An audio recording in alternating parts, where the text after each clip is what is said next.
I don't know if I'll have time for my question, but I have an answer to a question that you commonly pose whenever the topic of institutional racism is brought up. Sure. You'll always ask, where is the institution? Show me the racist laws so that we can fight them together. Correct. Welcome to Alabama. This would qualify as a racist institution, the state of Alabama.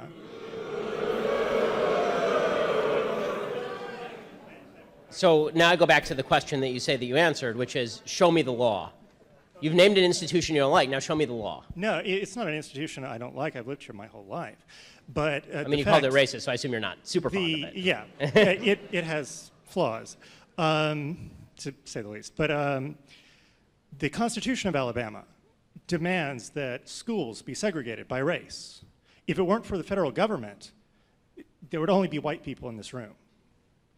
And we have tried to repeal this language, to get it out of the Constitution, at least once a decade, and it has failed.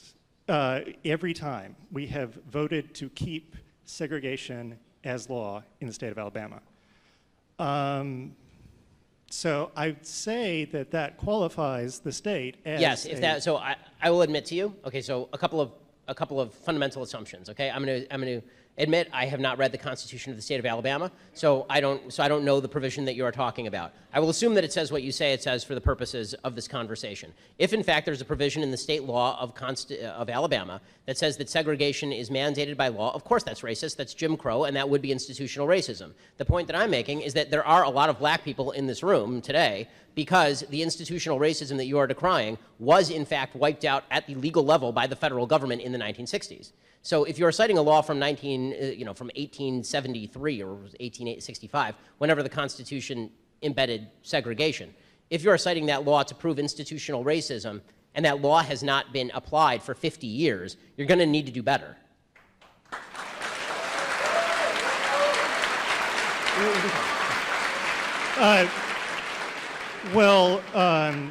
There were several lawmakers in the last few years caught on tape talking about the need to suppress the black vote, referring to black people as aborigines and illiterates. Right. I've always said there are racist people. And by the way, when there are people who act in maliciously racist fashion, in my opinion, I have donated money to their primary opponents. Right. I did that like a month ago for Steve King.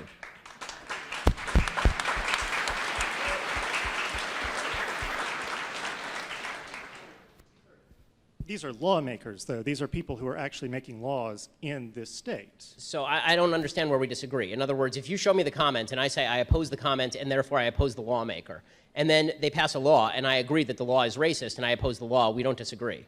So the point that I'm making is, are there people who are racist in the United States? Sure. Are there people who are racist in the government? I'm sure, because the government is representative of the United States. But when people talk about institutional racism, they tend to do so by suggesting, and this is my main argument about institutional racism, to put this in kind of rounded context. The main argument that I'm making about institutional racism is not that racism doesn't exist, it's that to attribute every disparity to discrimination, which is what seems to be the intersectional argument, that if one group of people has less property than another group of people, or one group of people has less wealth, or one group of people is less economically successful, or one group of people is less educated, that is the result of current, present-day institutional racism, that is not useful, and in fact, it's counterproductive.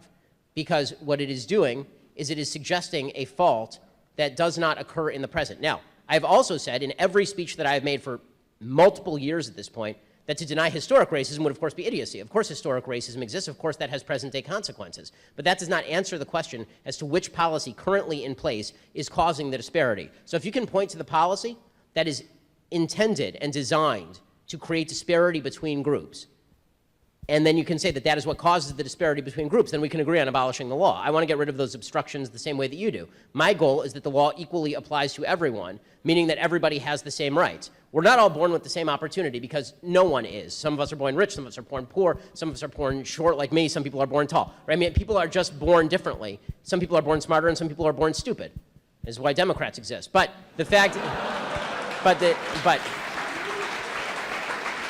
it's, It's just a joke. There are lots of smart Democrats. I just don't know why they do what they do. But with that said, I think what people make the mistake of doing is suggesting that because people end up in an unequal position every day, that is the result of current day people standing in their way and obstructing legal anti-discrimination. I don't think that's correct.